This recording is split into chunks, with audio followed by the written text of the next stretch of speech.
Hello everybody, Merry Christmas. Hope you all had a good one. We did. It's been splendid. Right, New Year's Eve today, 11 degrees, but this is the calm before the storm, because I think there's amber weather warnings in place for pretty much most of the country. High winds and ridiculous amounts of rainfall, and then we're going to get a run of cold temps. I think we're down to -3 at one point, maybe Thursday evening, Friday morning. Probably the first period of prolonged frost we've had. We've had a couple of frosty days so far. We've been down to -5. But yeah, anyway, this video, just a quick one. I'm going to take a quick look at some areas of the garden that are doing really well, because we're in December now, going into January, and I really like the fact that I can walk around the garden and there's still lots to see. And that's the thing for me. A garden is not just for summer. December, January, February, I want to be able to come out here and just look at, some of these amazing plants we've collected over the last few years. And it's also a good time to take stock of what's doing well and what's maybe not doing so well. And there's a few areas we'll take a look at that are not doing so well, and I'm gonna make some changes in spring. A bit of a warts and all video, because the garden's a bit of a shit tip at the moment. Some of the walkways between what normally have grass on them are a bit bald at the moment. That's one of the things when you've got a couple of dogs, and it's been a bit wet as well, so it ends up getting a bit muddy and a bit shitty. But and there's still bits of tetrapanax knocking about, because we've been really busy and not had a chance to tidy up. Anyway, waffling on now, so yeah, let's take a look.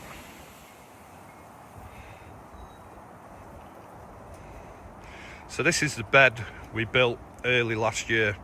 And there's quite a lot of gaps in here, but there's also quite a lot of colocasias and begonias in here. I mean, that's the thing. I always, at this time of year, kind of look at where the gaps are and where I don't want them to be, but it's inevitable. We're always going to have a few. But some of the gaps in the garden are a little bit too big for my liking at the moment. But yeah, anyway, this grouping, Mahonia, Sweet Winter, Soft Caress, and a couple of Scheffleras there. And behind them, oh, it's getting windy. Berinda KR 7662. Well, I like this area. I think it's going to fill out nicely next year, and I don't really plan to change anything. Under that is Brasseopsis fatsioides, which is defoliated. One of the hardier Brasseopsis, but still defoliated. And an Echium there, which has fallen over a few times. It kind of grew really big, but had a tiny root ball, so it's staked now. And Berinda KR 3968, I know that's just going to go nuts in spring.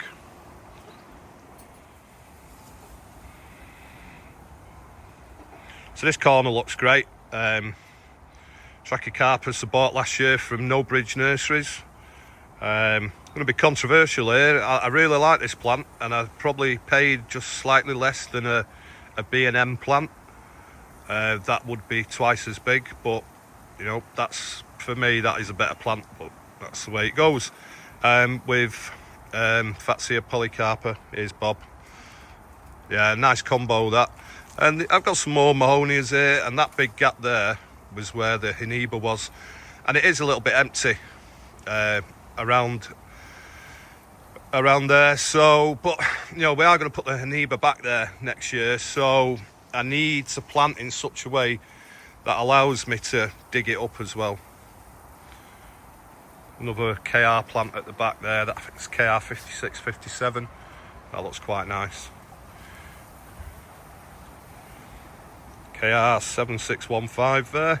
So that's going to fill out nice. It already started to sort of move around a little bit towards the back end of the year, but some of the later culms, which hadn't hardened off, gone a bit mushy and snapped. That's not uncommon, especially in the same year that the plant's divided, because that was a division from earlier in the year. And then we built an aviary, but more on that in spring. So this is our Schefflera Delavei. This has been through the winter of 22-23, no issues. Really nice plant. It has flowered, and just a couple of days ago the flower spike, which is there, massive, that snapped off. But it's got a couple of new growing points. And this bed overall looks quite good. A few gaps in the middle. You don't really see it from this side because there's lots of colocasia around here, and I'm going to thin some of them out in spring because there are too many. There's Schefflera Taiwaniana in there as well. They all look okay. And then Schefflera and not Chapana from Pan Global, mentioned it a few times in the videos. Schefflera Bodenerii, I need to get that in the house. And another one, Schefflera Alpina. Now, Alpina is definitely one of my favourite Scheffleras, and I'll talk about it a little bit more when we get to another area of the garden. But generally, it's all looking quite good. I'm quite pleased with it. It's a bit scruffy because I've not removed the stems left from some of the herbaceous stuff, but yeah, overall, not looking too bad. This is seed-grown Schefflera Taiwaniana, and it had a late flush of leaves, and that's what happens. And I've had a leaf get damaged, a perfectly good leaf, because I had a culm off that drop right over. I removed it a few days ago. But yeah, you can see all the scraggy bits of tetrapanax that I've not removed. But this area is an area where I'm going to do something a little bit different. A lot of bare ground, a lot of empty open spaces. Ugh, let's reach down there. I'm going to plant probably a good half a dozen aspidistras in this area, I think. There's some at the back there, but they seem to do all right. There's a couple of others further down. They seem to grow quite well in this bed. Yeah, trench spade is still out from where I did that quick division the other day, but that bamboo just looks absolutely stunning. It's huge. And there's another one of the KR plants there. I always forget the number of that one. I have put a tag in a label in the ground with the number on, but it's come off. Well, the text has come off my writing, but it's definitely a KR plant. Right, Schefflera Alpina.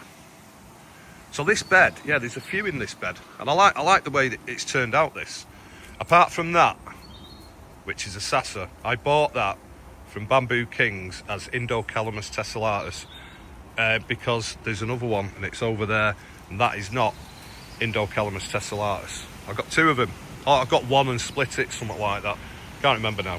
That's going to come out because it's just starting to wander around a little bit. So I'll probably divide them up and put a few in pots. But yeah, there's Taiwanianas in here.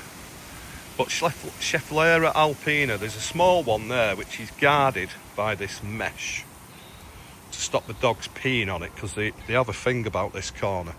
But if I move over here, there's a few more.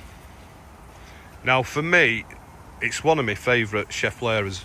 You know, we just looked at one of the bigger plants and that flowered, and a few people have got seed off me.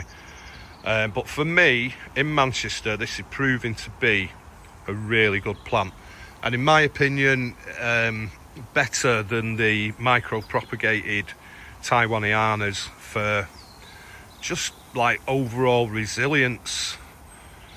Even the small plants, I don't have any trouble with them whatsoever. Really, really nice plant, and I'm going to probably get another half a dozen and get them out in the garden in spring, because I really like them. KR7613, big favourite of mine, just looks stunning all the time.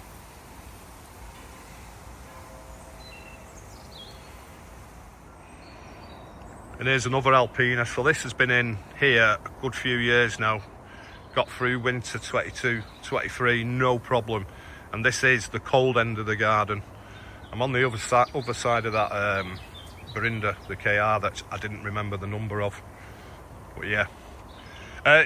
Yeah, this is one of them areas where I'm going to do something in spring. Like I say, I've not tidied up yet. There's still the remnants of steroidal giant there. Now I might stick a tube on that, because even though that, like last year, wasn't such a harsh winter. It's already started to go. Too late. But you can see every year it's had to start again.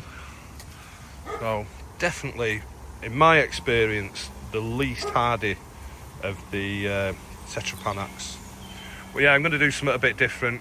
Tidy this area up in next month, and I'll probably carry on with the Aspidistras. Get a few in this area. And there's some few bamboos here as well. Berindus solidus.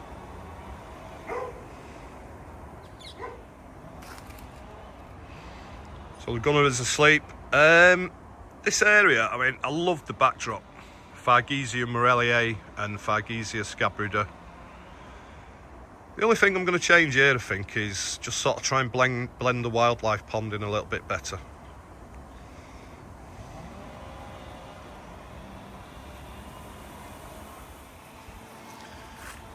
Phylostachys vivax oreocaulis. No matter where I am in the garden, it just looks amazing. Can't wait to see them new culms emerging next year.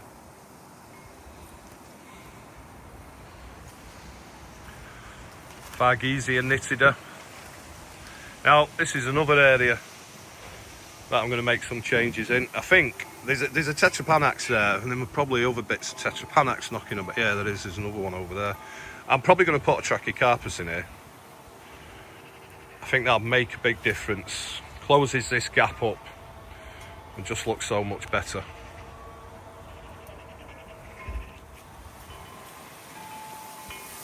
So I really like this corner of the garden.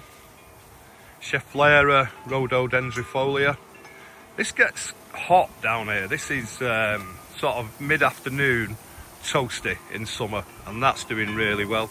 And next to it, you know, an all-time favourite, not just of mine, but I know a lot of people love this bamboo, Berinda papyrifera CS1046. Not the best choice for this spot in the garden because it does get really cold down here. I've mentioned it many times before in previous videos, but all it takes is one really harsh winter and them culms get knocked back. But it's doing all right at the moment. I don't know what I'm going to do next year. I might plant 3968 here, which is known to be much hardier, or 7613, again much hardier. I don't know.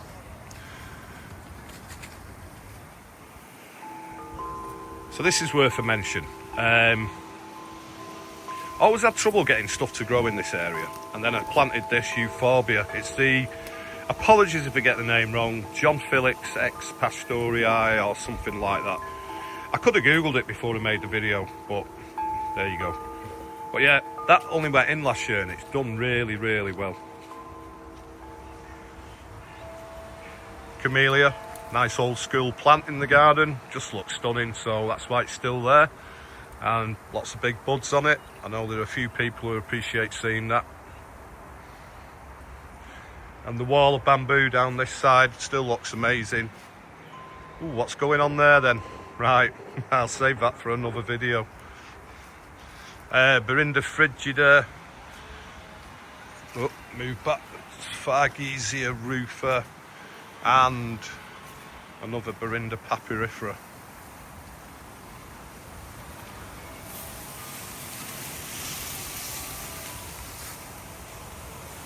Still thinning that one out.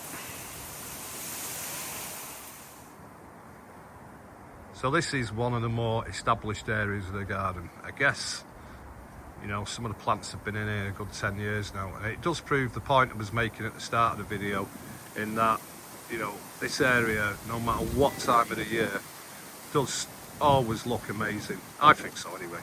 It's just nice and lush and green. Well, female Trachycarpus there getting blown around because the wind is picking up quite a bit now. I did a video earlier this year where I got the male flowers off that trachy over there, and I give them a good dusting, the female flowers on this plant, so hopefully get some viable seed in the next year. Fargesia scabruda behind it. I am going to be thinning that out in the spring. Need to keep an eye on it though, because it does start early. That it's the first bamboo to poke its new culms up. Musa basdew tucked up for winter using the Shane Bilson land drain method. Beauty area spafer there. Seems to be doing all right now after the winter of 22-23. Big track here. There's lots of Shamrocks Humilis. There must be a good half a dozen plants in there, and some of them you can see the tips of the leaves there, a good 7 foot. And building a new bed. I mentioned that in an earlier video, we just not had a chance to do anything with it. So yeah, that'll happen over the next few months. Anyway, that's it for now. Just want to wish you all, if you're watching this video, a happy new year. Hope you all have amazing 2025. And yeah, we're looking forward to it. Lots to do in the garden as always. So yeah, that's it for now. Cheerio.